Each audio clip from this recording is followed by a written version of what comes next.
Arkham Knight Rider, the shadowy flight into the dangerous world of a man who does not exist.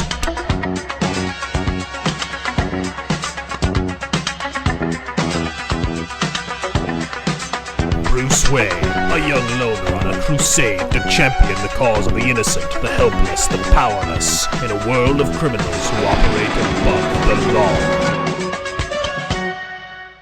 I am the terror that flaps in the night. I am the winged shadowy specter keeping tireless vigil of the darkest recesses of the criminal psyche. I am the giant fucking hover tank murdering civilians in full view of the public. Welcome, Rageaholics, to Batman Arkham Knight Rider. Oh, but Wraither, those are stun rounds, right? And the bumper of the Batmobile bomber as an intangible taser field harmlessly depositing criminals to safety on concrete, on the backs of their fucking skulls. And sure, let's all choke back chuckles in unison as we utter the phrase non-lethal missiles in an unironic context. Okay, fair enough. Let's roll with that. Care to impart to me the sacred knowledge of how Batman swings the non-lethal fucking explosions? You see, when a flammable object undergoing exothermic combustion comes into contact with rapidly oxidized molecules, you know what? Fuck it. Watch Backdraft. Explosions fucking kill people. It's why Movie Bob isn't allowed near an open flame on Burrito Friday. Hulk Hogan can't light some flash paper without burning his fucking mustache off. You think Batman can play dodgeball with Stinger missiles in downtown Gotham without committing genocide? And I can hear you now. Relax, Razorfist. Have a cigarette and a poop. It's a comic book. Your favorite superhero's a blind guy whose mutant power is to see. Expecting comics to be realistic is like asking Obama to do improv. Not sustained. Whoops. And you're A1 fucking right. Comics should be goofy and unfettered as fuck. But obfuscating the issue somewhat is the fact that every frame of Arkham Knight Rider is balls deep in the same drab, angular, utilitarian art style as the foundry of faux realism, Chris Nolan's rapidly aging Batman films. Right the fuck down to the soundtrack.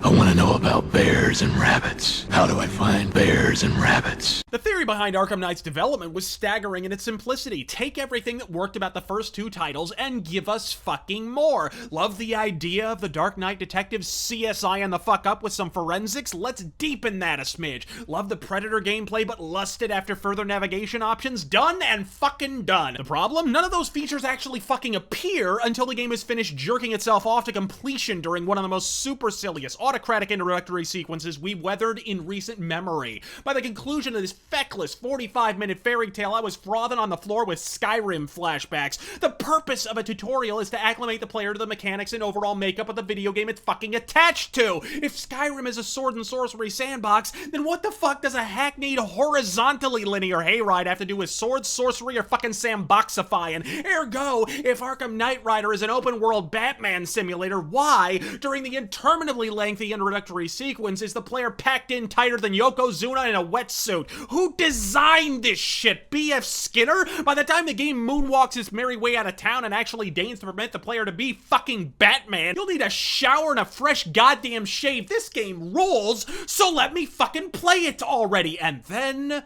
the Batmobile shows up and flatly refuses to go the fuck away. From the moment of the Batmobile's official reveal, what most of us expected was a stylish means of conveyance with a defensive option or 50. What we received was a boxy, bottomless barrage of bitch-work and block puzzles, to which there is invariably but one fucking answer. Batmobile. Need to reach a switch? Batmobile. Diversify your stock portfolio? Batmobile. Depression, dyspepsia, feline diabetes, Batmo-fucking-bile. For fuck's sake, there are 5 challenge modes, and 3 of them are devoted to the goddamn Batmobile. Memo to Rocksteady. On the face of it, cruising around in a Batjet on wheels sounds beyond badass, but in practice, awkwardly fumbling through unintuitive controls to guide this blocky brunette bathtub through janky teeter-totter puzzles and fucking tank stealth isn't 1/15,000th as fun as you evidently think it is. I mean, sure, impending threat of annihilation, the only man who can stop it is injected with homicidal Joker sauce, fear toxin fart cloud threatening to engulf the entirety of the eastern seaboard.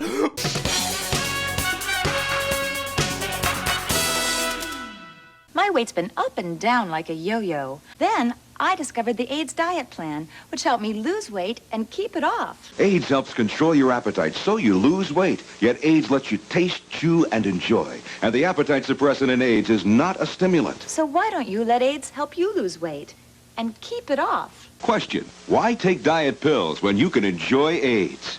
AIDS helps you lose weight safely and effectively. Use only as directed. Alfred, give me an update on Gotham's Most Wanted. Nightwing has been tracking another of Penguin's trucks. We also have a robbery in progress at the Bank of Gotham in Chinatown. But what about the block puzzles? Which brings us at last to the story. You know, after swearing to the moon and back that Joker was long gone, you really have to hand it to the regents of fucking restraint at Rocksteady for waiting a full 3.5 minutes to reintroduce the fucking Joker. Easy there, Slick, you'll break the sound barrier. Batman has what is universally regarded as the finest rogues gallery in popular fiction. So how the fuck is it that 3 games in, we're still milking the fuck out of Joker like a goddamn dairy cow? Arkham Asylum, Joker goes crazy, snorts some steroids, gets his ass kicked. Arkham City, Joker goes crazy, injects Batman with nondescript plot cancer, gets his ass kicked. Arkham Knight Rider, Joker goes crazy, injects Batman with endless Joker cameo sickness. Rocksteady, I love ya, but this plot device is post-menopausal. Move the fuck on already. But even the story's more uninspired moments may have worked if only the voice talent had delivered them more effectively. Now, I want to be unequivocal here. I'm not talking about the 10-ton tandem of Kevin Conroy and Mark Hamill. Those swinging dicks are the tag team champions of the world as far as I'm concerned. Shockingly talented as usual. I'm talking about those guys. You know exactly who the fuck I'm talking about here. Color me fucking spoiled, but what I expected from an Arkham title was the borderline Hollywood caliber voice acting of the first and, to a lesser extent, second games. But after 3 games of the classic Batman the Animated Series voice talent quietly filing out of the room as the series has grown more overblown and idiosyncratic, I think if you tuck your rose-colored spectacles into your breast pocket for a tick, you'll see that what we've received, courtesy of Troy Baker, Nolan North, Steve Bloom, in short, every video game voice box in the past 9 fucking years, is a balmy bombardment of buffoonery and bad accents. Still trying to preserve the balance of justice, eh, Batman? They said he's about to leave Gotham. Those airships over the West River, it belong to him. What a wanker. Let's put him out of business, eh? Seriously? Do you believe that accent? That he only puts it on to sound scary. The fuck happened to this series? Penguin sounds like a fucking chimney sweep, and Jim Gordon went from doting father to Vince McMahon. She's my family. My daughter. She's all I've got. I need help. I need help now. The Undertaker's got my family. Damn it. I need help. Now come on.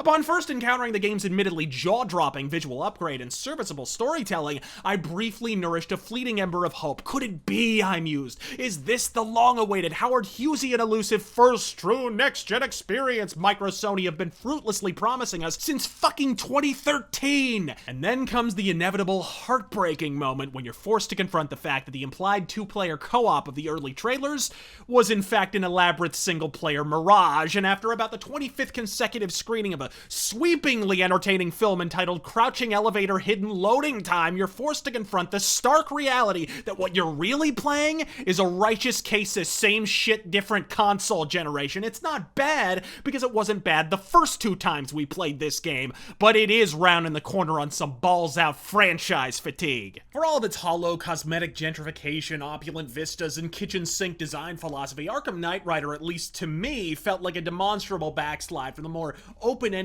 elegant approach of Arkham City. Gotham has never been bigger or felt smaller. How do you even do this? How do 250-odd Riddler puzzles feel like 50? How do 5 chapters of side quests feel like 5 reruns of the same butt-fucking bitch work? How do you manage to turn driving a supersonic Batjet into a chore? Rocksteady, is making cool shit boring your fucking superpower? Either way, I'm the goddamn Razor Fist. God fucking Batmobile!